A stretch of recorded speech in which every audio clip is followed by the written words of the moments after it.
அண்ணா மேலே ஒரு tata ports ஒன்று ஒரு வண்டி போட்டுருக்கோம்ண்ணே. பக்கா சேஸு வண்டி சேஸ் பார்த்தீங்கன்னா 2010 பாடி 2018 மதுரை கலைக்கு 2 ஓனர்னு எஃப்சி இன்சூரன்ஸு வருஷ ரெக்கார்டு ஃபுல் லைஃப் டேஸ் கிட்டேதுண்ணே. 4 டயருமே எம்ஆர்எஃப் 8/16 புது டயரு. வண்டியில் வந்து டிவி கிடையாதுண்ணே.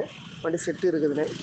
வண்டி மற்றபடி அண்டர் பாஸு இன்ஜினு எல்லாமே தெளிவாக இருக்கும்ண்ணே. இந்த வண்டி அர்ஜென்ட் சேலு. யாராவது கஸ்டமர் இருந்தால் கொஞ்சம் சொல்லுங்கண்ணே, கொஞ்சம் விற்று கொடுங்கண்ணே வேலைண்ணே. நன்றி, வணக்கம். கொஞ்சம் பார்த்துட்டு கால் பண்ண. அண்ணா மேலே ஒரு டாட்டா போர்ட்ஸ் ஒன்று ஒரு வண்டி போட்டுருக்கோம்ண்ணே. பக்கா சேஸு வண்டி சேஸ் பார்த்தீங்கன்னா 2010 பாடி 2018 மதுரை கலைக்கு 2 ஓனர்னு எஃப்சி இன்சூரன்ஸு வருஷ ரெக்கார்டு ஃபுல் லைஃப் டேஸ் கிட்டேதுண்ணே. 4 டயருமே எம்ஆர்எஃப் 8/16 புது டயரு. வண்டியில் வந்து டிவி கிடையாதுண்ணே. வண்டி செட்டு இருக்குதுண்ணே. வண்டி மற்றபடி அண்டர் பாஸு இன்ஜினு எல்லாமே தெளிவாக இருக்கும்ண்ணே. இந்த வண்டி அர்ஜென்ட் சேலு. யாராவது கஸ்டமர் இருந்தால் கொஞ்சம் சொல்லுங்கண்ணே, கொஞ்சம் விற்று கொடுங்கண்ணே வேலைண்ணே. நன்றி, வணக்கம். கொஞ்சம் பார்த்துட்டு கால் பண்ண.